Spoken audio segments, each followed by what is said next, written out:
जय हिंद बच्चों। हमारे YouTube channel the SR academy में आपका स्वागत है।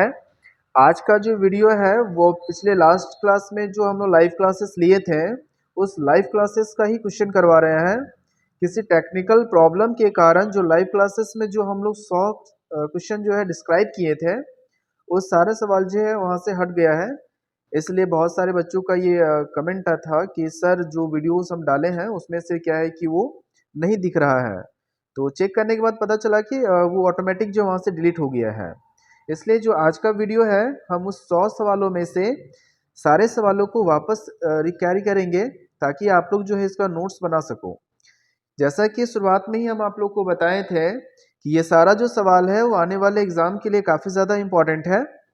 तो चलिए वापस से हम लोग इसका सारा देख लेते हैं। जो बच्चे लाइव क्लासेस नहीं अटेंड कर पाए थे वो लोग ध्यान दीजिएगा कि इस तरह से सप्ताह में 1 या 2 लाइव क्लासेस जो हम लोग आते चलेंगे, क्योंकि आप लोग को मालूम होगा जैक बोर्ड का जो एग्ज़ाम है वो जल्दी ही आने वाला है। और अगर चैनल के साथ कंटिन्यू बने हुए हैं तो आप लोग को शायद इसकी जानकारी होनी चाहिए कि एग्ज़ाम जो है फरवरी या मार्च में कंप्लीट हो जाएगा। हमारी जो पूरी टीम है वो 10th और 12th को लेकर बहुत अधिक फोकस कर रही है और हम लोग जो लाइव क्लासेस स्टार्ट करेंगे जो नेक्स्ट वीक से स्टार्ट होगा वो आप लोग के लिए लाइव क्लासेस 10th और 12th के लिए जो है स्टार्ट करेंगे। चलिए जब बात यह आया है तो बताते हैं कि अगला जो हम लोग लाइव क्लासेस कर रहे हैं वो कल सुबह 10 बजे होगा। जो क्लास 12 के लिए मोस्ट 50 इंपॉर्टेंट क्वेश्चन जो आने वाले एग्जाम के लिए है उन सवालों के बारे में डिस्कस करेंगे। तो आज का जो वीडियो है इसमें कुल मिलाकर जो है 100 सवाल हम लोग देखे थे क्लास 11 के लिए। तो वीडियो डिलीट हो गया था और वीडियो अगर हम 100 सवालों का बनाएंगे तो काफ़ी ज़्यादा बड़ा हो जाएगा। इसलिए आज हम लोग डिस्कस करेंगे 50 क्वेश्चन को जो वहाँ पे करवाया जा चुका था। उसी 50 सवाल को हम लोग यहाँ पे डायरेक्ट आंसर करेंगे। जिन बच्चों का नहीं लिखा हुआ है, जो नहीं लिख पाए लाइव क्लासेस में, वो यहाँ से आकर देख सकते हैं और उसे लिख सकते हैं। चलिए इसके आते हैं सबसे पहले सवाल में। जैसे ऊपर में हेडिंग भी आप देख सकते हो, पहला सवाल जो लिखा हुआ है मैंने कि इंपॉर्टेंट क्वेश्चन है आपका क्लास 11 के लिए। ठीक है, क्लास 11 के लिए सबसे इंपॉर्टेंट सवाल है जो 2024 में जो एग्जाम होगा उस एग्जाम के लिए। ठीक है, चलिए देखते हैं पहला सवाल इसमें क्या लिखा हुआ है। कैंटरबरी टेल्स किसने लिखा था? अगर आप लोग लाइव क्लास अटेंड किए होंगे तो हम इसके बारे में बताए थे कि ये कैंटरबरी आखिर एक्चुअल में है क्या।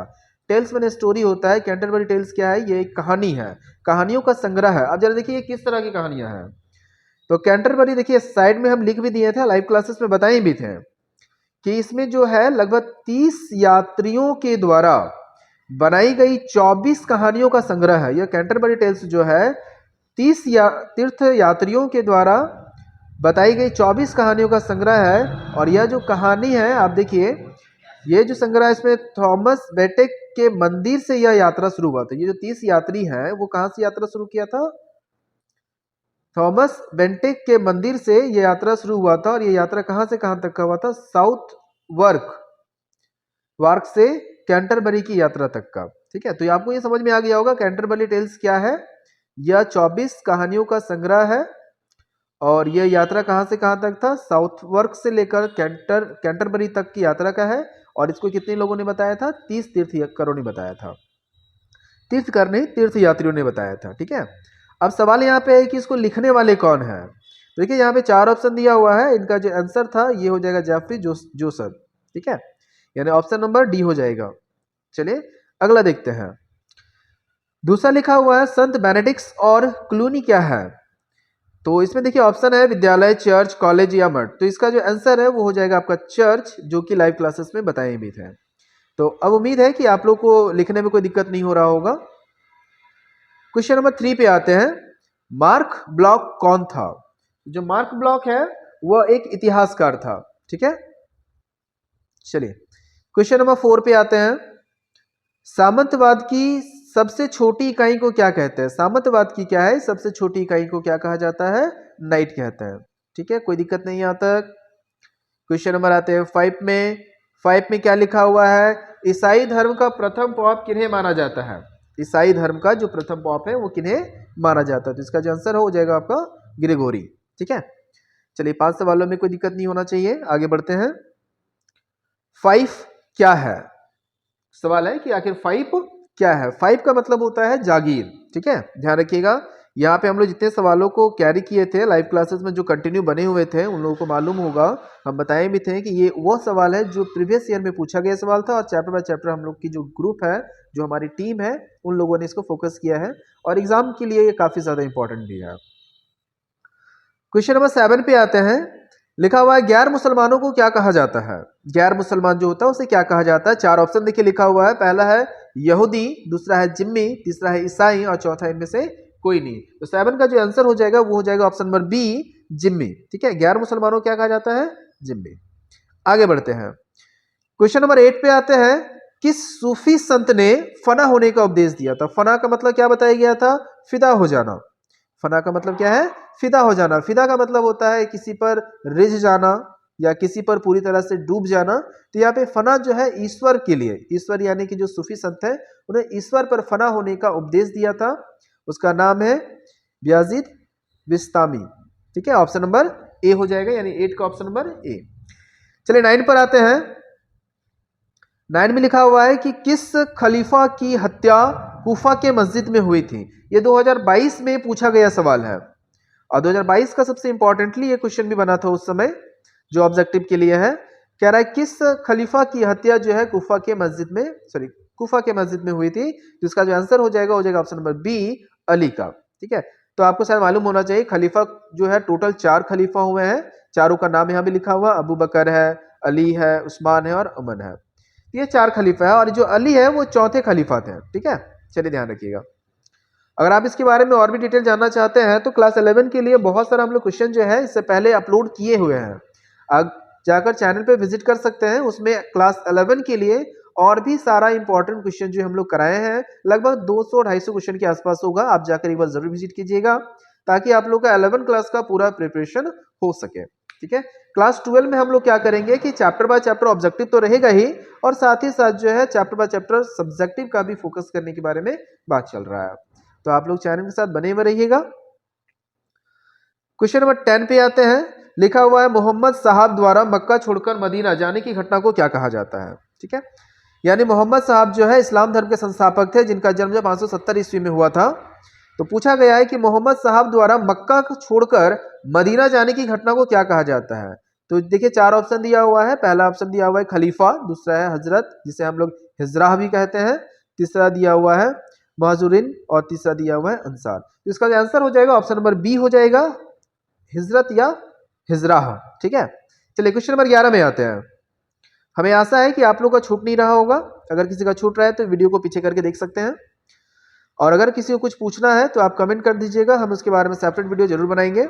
नेक्स्ट जो लाइव क्लासेस होगा आप लोग को इससे पहले नोटिस दे दिया जाएगा। क्वेश्चन नंबर 11 में आते हैं। इस्लाम का उदय कब हुआ था? तो आपको पहले बता देना चाहते हैं, इस्लाम का जो उदय है वो हजरत मोहम्मद के द्वारा किया गया था। इनका जन्म जो है 570 में हुआ था, और ये जो है किस शताब्दी में हुआ था? ये जो है 7वीं शताब्दी में हुआ था। ठीक है, ध्यान रहेगा।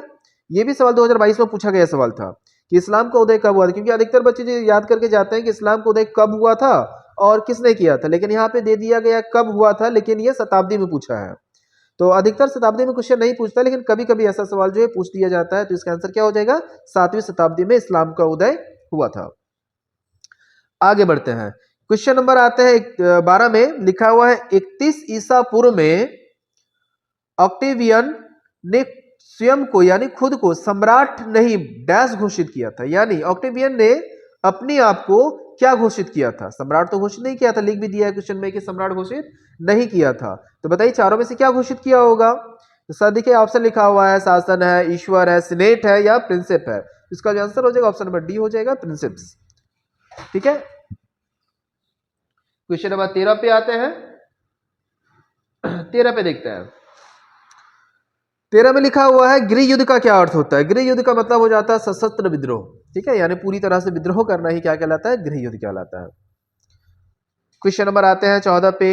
लिखा है एकल परिवार क्या है? एकल परिवार का मतलब होता है एक परिवार। तो एक परिवार का मतलब समझिएगा स्त्री होगा, उनकी पत्नी होगी, उनके बच्चे होंगे, बस।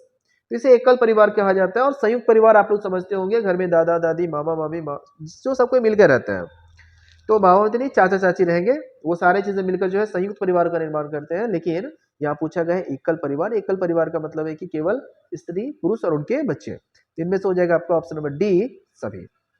आगे बढ़ते हैं, पैक्स रोमाना क्या है? क्वेश्चन नंबर 15 पूछा गया है कि पैक्स रोमाना जो है वो क्या है। देखिए 4 ऑप्शन दिया हुआ है, रोमन शांति, रोमन संकट, फ्यूड युद्ध या स्वर्ण युद्ध। तो इसका जो आंसर है वो हो जाएगा option number A, Roman Shanti.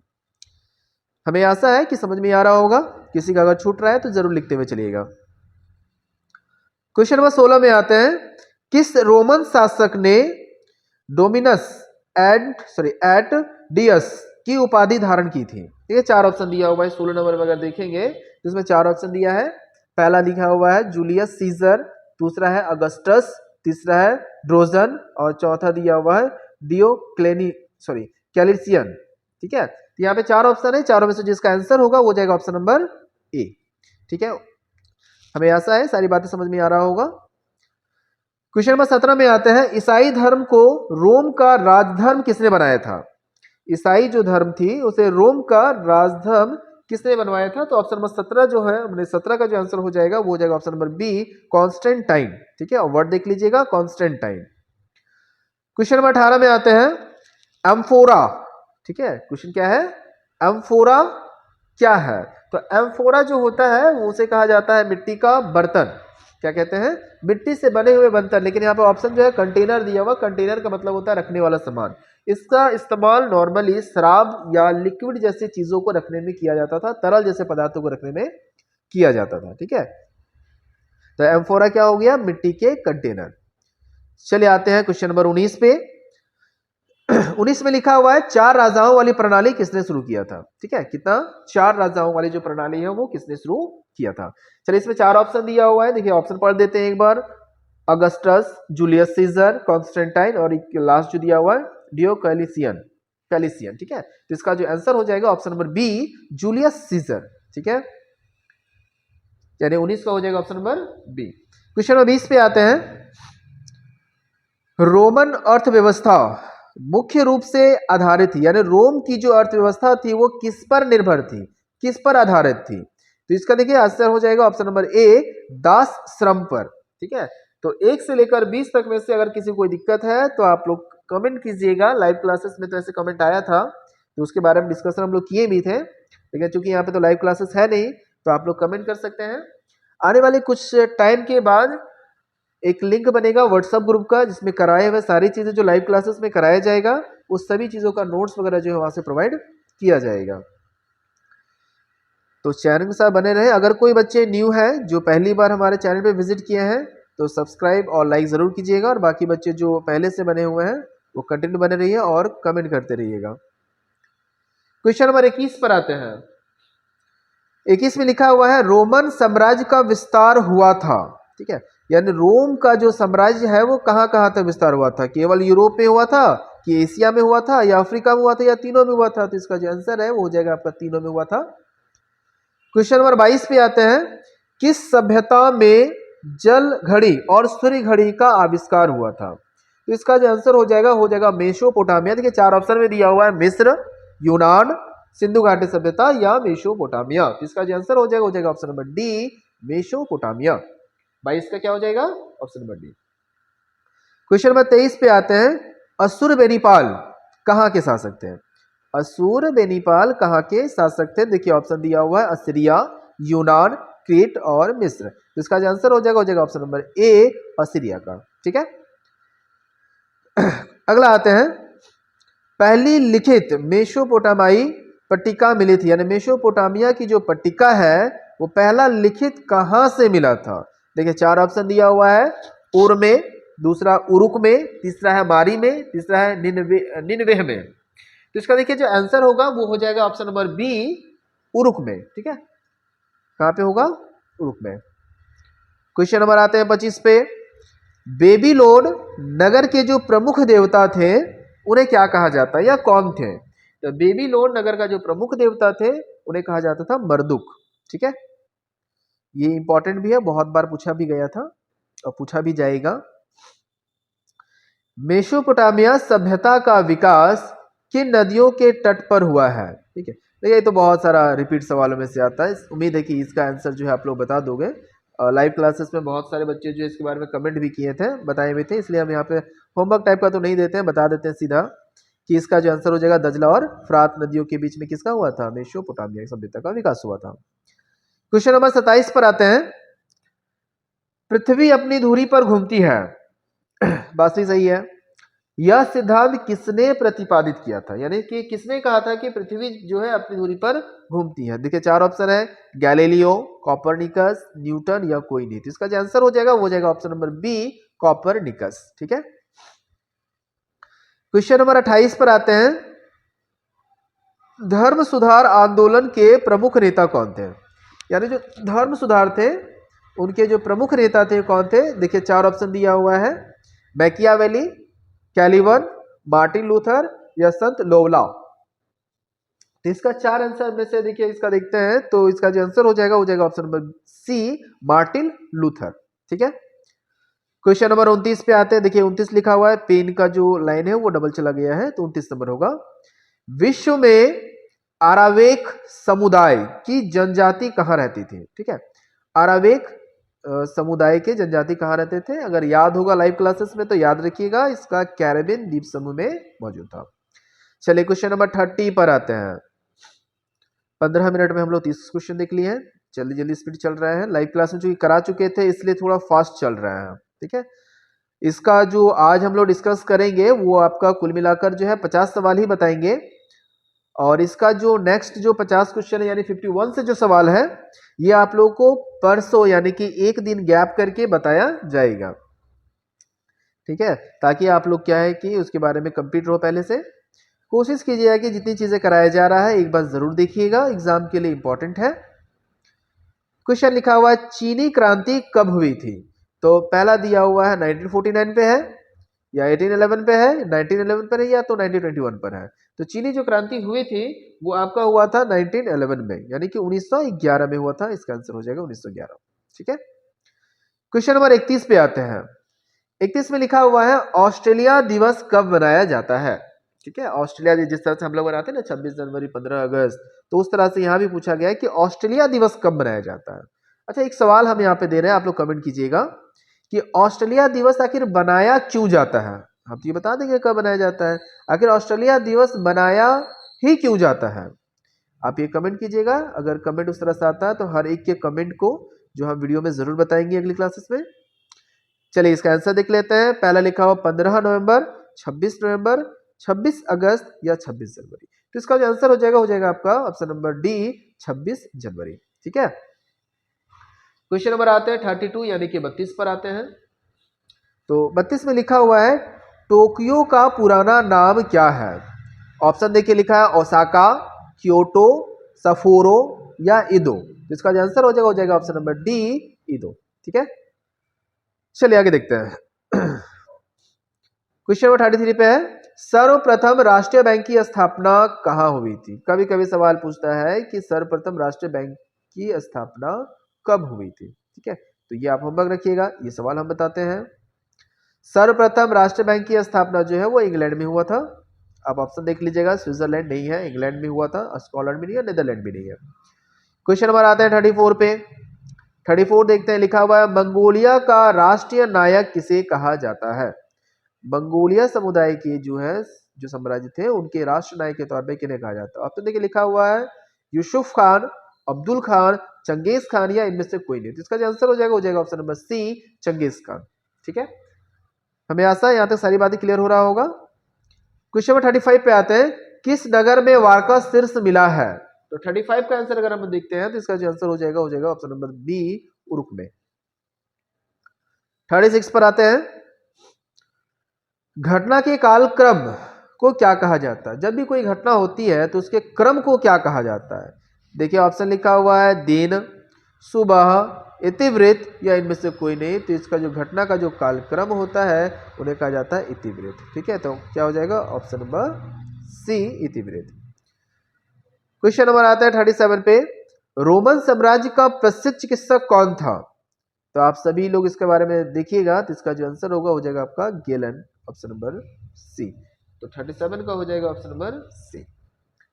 Question number आता है 38 पर, दजला फरात नदी किस समुद्र में गिरती है? तो आप लोग शायद इस सवाल को पहली बार देख रहे होंगे। लाइव क्लासेस में भी बोले थे कि यह सवाल अधिकतर पूछता नहीं है। ठीक है, इसका आप आंसर देखिए, लिखा हुआ है पहला, दजला फरात नदी किस समुद्र में गिरती है? पहला ऑप्शन दिया काला सागर, दूसरा दिया हुआ भूमध्य सागर, तीसरा है बंगाल की खाड़ी और चौथा दिया हुआ है पारस की खाड़ी। तो इसका जो आंसर हो जाएगा ऑप्शन नंबर डी, पारस की खाड़ी में मिलती है। ठीक है, पारस की खाड़ी। क्वेश्चन नंबर आते हैं 39 पर। क्वेश्चन लिखा हुआ, अमेरिका ने किस वर्ष जापान पर परमाणु बम गिराया था? तो शायद आप लोग को थोड़ा बहुत इसके बारे में जरूर याद होना चाहिए। तो ये दूसरे विश्व युद्ध की समाप्ति के बाद हुआ था। जब दूसरे विश्व युद्ध जो है समाप्ति हो गया था, उस टाइम पे समाप्ति जो है इसी युद्ध को मतलब कि बारूद को गिराने से हुआ था, जो हिरोशिमा और नागासाकी में गिरा था। ठीक है, परमाणु बम गिराया गया था, जिस वजह से आज भी वहां पे अगर देखा जाए तो बच्चे का जो जन्म होता है वो अपंग होता है, अपाहिज पैदा होता है। तो इसका जो आंसर हो जाएगा ऑप्शन नंबर 30 का, हो जाएगा आपका ऑप्शन नंबर सी, 1945 में। ठीक है, आगे आते हैं क्वेश्चन नंबर 40 पे आते हैं। दूरबीन का आविष्कार कौन किया था? मतलब दूरबीन का आविष्कारक कौन था? देखिए, चार ऑप्शन दिया हुआ है। 39 का हो गया, 39 का हो गया सी, चलिए ठीक है। और 40 का देख लेते हैं। 40 का पूछा था, पहला ऑप्शन क्या दिया है? कॉपरनिकस, दूसरा है गुटेनबर्ग, तीसरा है न्यूटन, चौथा है गैलीलियो।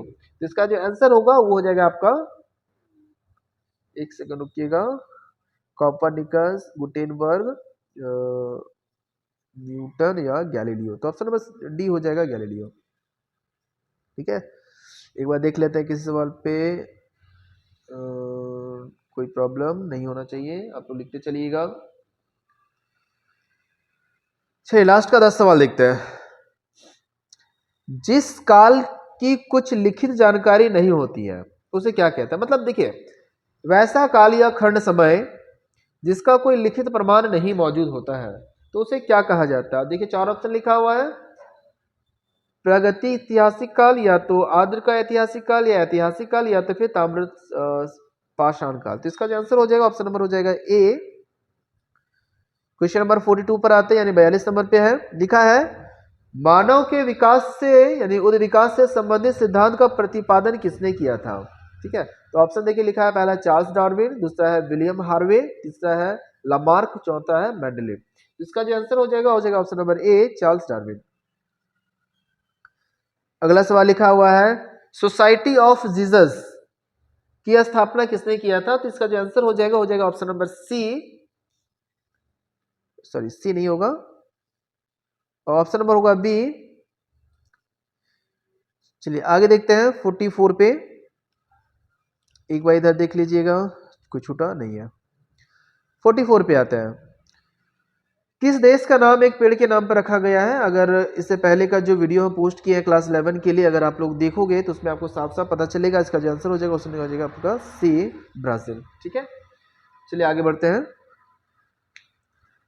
प्रथम होमोनिड्स का साक्ष्य मिलता है, यानी प्रथम जो होमोनिड्स है उसका प्रमाण हमें कब से प्राप्त होता है? तो इसका हो जाएगा ऑप्शन नंबर बी, 5.6 मिलियन वर्ष पहले। ठीक है, 46 पर आते हैं। 46 में लिखा हुआ है, जर्मनी के नगर हिडलबर्ग में पाए गए जीवाश्मों में क्या कहा जाता है? देखिए, इसमें चार ऑप्शन दिया हुआ है, आप चारों ऑप्शन को पढ़िएगा, जिसका जो आंसर होगा हो जाएगा ऑप्शन नंबर बी। ठीक है, मिला लीजिएगा एक बार। क्वेश्चन नंबर आते हैं 47 पे, सर्वप्रथम पहिया यानी कि चाक माने चक्का होता है, का आविष्कार किस सभ्यता में हुआ था? तो इसका जो आंसर हो जाएगा ऑप्शन नंबर सी, मेसोपोटामिया। ठीक है, लास्ट का 3 सवाल देखते हैं। 3 सवाल में लिखा हुआ है आपका 48 में, बेबीलोन मेसोपोटामिया का महत्वपूर्ण शहर जो है कब बना? तो आपको मालूम होना चाहिए था कि मेसोपोटामिया का जो है एक महत्वपूर्ण शहरों में से बेबीलोन शहर भी आता है, और ये कब महत्वपूर्ण बना था? तो इसका जो आंसर हो जाएगा ऑप्शन नंबर बी, 2000 ईसा पूर्व। ठीक है, लास्ट का 2 सवाल, प्राचीन यूनान और रोम के लोग किस तरह के थे? तो प्राचीन यूनान के समय में जो लोग थे, वो विचारधारा उनकी जो थी वो थी बहुदेववादी, यानी कि वो समूह में रहना ज्यादा पसंद करते थे, एकात्मक रहना पसंद नहीं करते थे। ठीक है, कुछ और छूटा नहीं है। लास्ट सवाल दिया हुआ है आपका 50 नंबर में, देखते हैं। पैगंबर मोहम्मद साहब की शादी खतीजा से किस वर्ष हुई थी? तो शायद आप लोग को इसके बारे में पता होना चाहिए। इसका जो आंसर होगा वो हो जाएगा आपका ऑप्शन नंबर डी, 595 ईस्वी में। आगे और भी 100 सवाल, मैंने 50 सवाल है, तो इसे आज हम लोग डिस्कस नहीं करेंगे। आज इसको इतना ही रहने देते हैं। वीडियो जो है काफ़ी ज़्यादा लंबा हो जाएगा। अगर हम और बताने जाएं तो करीबन 1 घंटे का जो है वीडियो बन जाएगा। तो आप लोग थोड़ा वेट कीजिएगा। इसका जो सेकंड जो है 51 से लेकर 100 तक का, वो जल्द ही आप लोग को बता दिया जाएगा। फिर से बता देना चाहते हैं, ये जो अभी हम लोग देखे हैं, ये लाइव क्लासेस का जो वीडियो था, जो लाइव क्लासेस किए थे, उसमें बताया गया 100 महत्वपूर्ण सवालों का था। लेकिन किसी टेक्निकल कारण क्या है कि वीडियो ऑटोमेटिक डिलीट हो गया है। तो बहुत सारे बच्चों का कमेंट था वीडियोस में जाकर कि सर जो लाइव क्लासेस लिए थे उसमें वीडियो नहीं दिख रहा है, और जब हम भी चेक किए तो ऑटोमेटिक वो वहाँ से डिलीट किया हुआ था। तो हम क्या किए हैं कि उसमें से वापस उसी जो क्वेश्चन बताया गया था उसका एक सेपरेट वीडियो बना दिए हैं। चूंकि 100 सवाल है इसलिए इसको 2 पार्ट्स में डिवाइड कर दिए हैं। पहला जो है आपका 50 सवालों तक का कराया गया है। दूसरा जो होगा अगला क्लास जब भी होगा उस टाइम पे, जब भी का मतलब है कि एक दिन गैप करके करेंगे। कल का क्लासेस जो होगा तो वीडियो तो एक आएगा ही, और साथ ही साथ कल सुबह 10 बजे जो है क्लास 12 के लिए most important 50 question 50 question above than 50। ठीक है, तो 50 से अधिक हो सकता है, जो कि इंपॉर्टेंट क्लासेस जो हम लोग कल करेंगे लाइव क्लासेस के तौर पर, जो आने वाले 2024 के एग्जाम के लिए बहुत ज़्यादा महत्वपूर्ण रहेगा। तो अगर कोई नए हैं हमारे चैनल पर तो चैनल को सब्सक्राइब कर लीजिए, ताकि उसका नोटिफिकेशन जो है आपके पास पहुंच जाएगा। और जो बच्चे पहले सब्सक्राइब किए हुए हैं बेल आइकन को ऑन करके रखिएगा और इंतज़ार कीजिए कल के लिए। कल हम लोग इससे और भी ज़्यादा इंटरेस्टेड रहेंगे क्लासेस को लेकर, लाइव क्लासेस को लेकर। हमारी जो पूरी टीम है वो क्लास 10 और क्लास 12 के लिए, जिसका बोर्ड एग्जाम होने वाला है, उन लोगों के लिए लाइव क्लासेस अधिक प्रोवाइड करने के बारे में सोच रही है, ताकि उन लोगों का 2024 का एग्जाम जो है बहुत अच्छे तरीके से हो सके। तो चैनल के साथ बने हुए रहिएगा और like, comment and subscribe. Thank you. जय हिंद।